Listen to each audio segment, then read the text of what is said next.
Hello friends, I am Dr. R.B. Solanki from Vasantrao Naik Arts, Science and Commerce College, Shahada, Department of Chemistry. This is our third lecture on the chapter Solutions for the course Physical and Inorganic Chemistry, SYBSc semester 3rd. So students, now we are going to study the next topic, that is ideal and non-ideal solutions. Solutions of the liquid in liquids. So here we have to study the solutions of liquids in liquids. A liquid may or may not be soluble in another liquid depending upon their relative solubilities of the liquid in one another. There are three possibilities for the solubility of the liquids in liquids. First possibility is miscible. When two liquids are dissolved in each other in all proportions, they are said to be completely miscible liquids. They are homogeneous, they are showing only one page. For example, water and alcohol. When water is mixed with alcohol, there is uniform one layer, homogeneous layer is formed. So these liquids are called as miscible. Second is immiscible. When two liquids do not dissolve in each other, they are said to be completely immiscible liquids. For example, water and CCl4. So here the two liquids are showing two layers. They are not mixing into each other. So they are heterogeneous system. They are showing two layers. So this is the immiscible type of liquid pair. And last, that is third, is partially miscible. So partially miscible liquid is nothing but when two liquids are dissolved in each other up to certain extent, they are said to be partially miscible liquids. For example, phenol and water.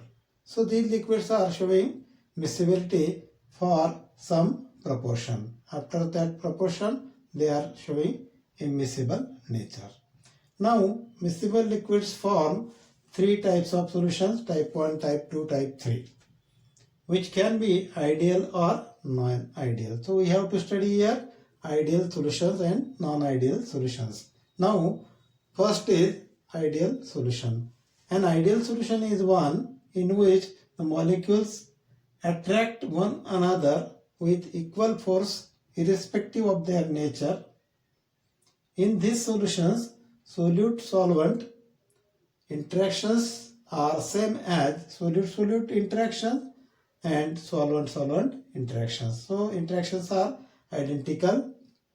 If a solution composed of two components A and B, one is solute and another is used as solvent. So both are the liquids A and B, will be an ideal one if the forces between A and A, that is solute-solute, or B and B, that is solvent-solvent, should be the same. An ideal solution possesses following characteristics. So there are three characteristics for the substance or solution obeying the ideal behavior.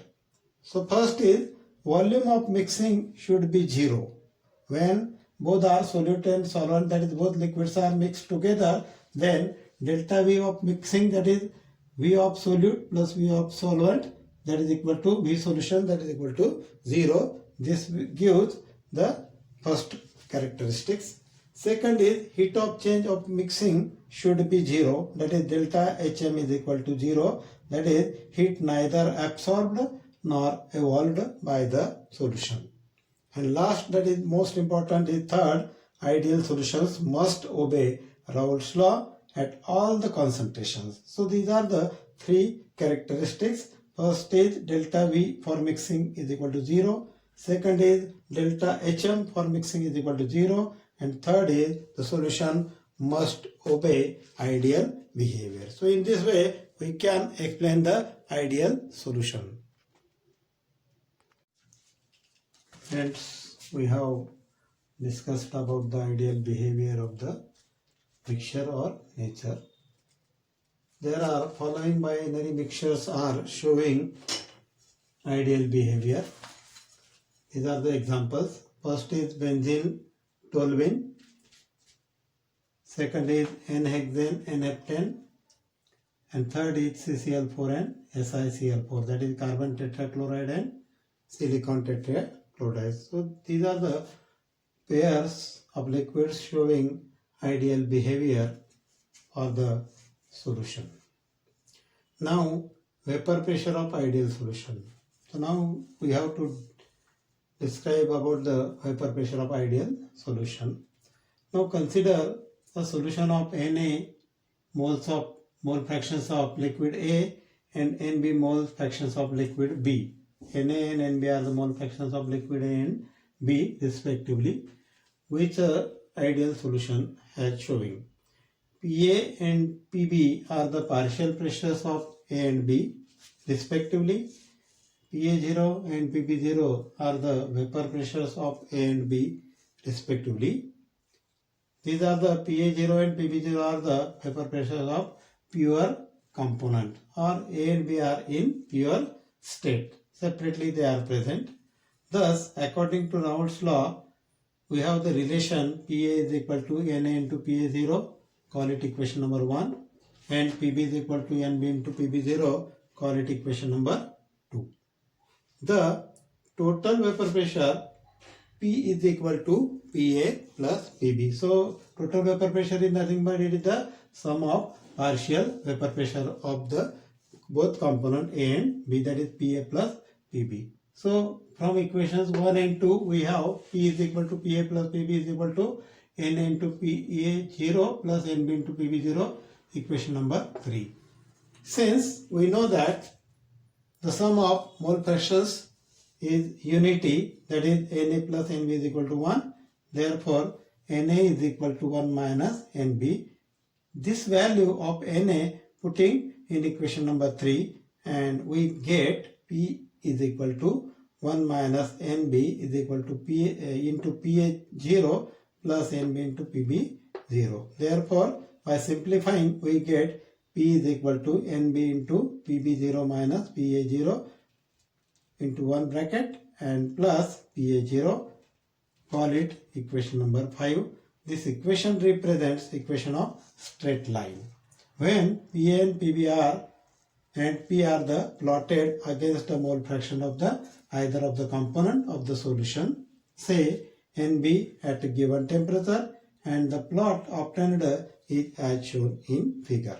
So in the diagram we can show that the graph of P vapor pressure versus mole fractions of B, this graph is showing straight line. So here Pa0 and Pb0 are the vapor pressures of pure components, and here this is Pa and Pb are showing the partial vapor pressures of the components A and B. So in this way we can calculate the total vapor pressure of the solution for the ideal behavior obeying solution.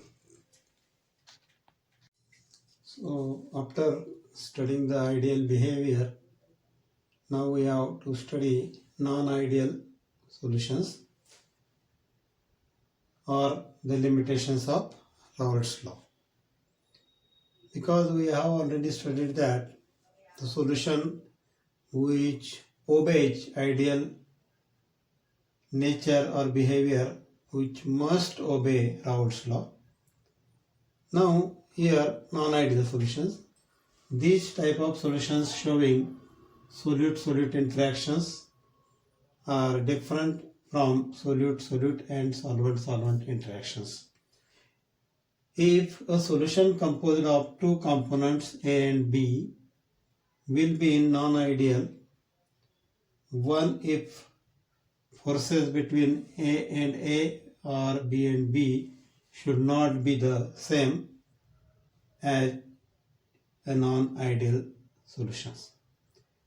A non-ideal solution possesses following characteristics. First is volume change of mixing should not be equal to 0. Delta V not equal to 0 or V solution is not equal to 0. So in case of ideal solution, volume change is always 0. Here it is not equal to 0. Second characteristic is heat change of mixing should not be equal to 0. That is delta Hm is not equal to 0. So in case of ideal solution, it is delta Hm is equal to 0. Here delta Hm is not equal to 0. And the last criteria, that is these solutions do not obey Raoult's law.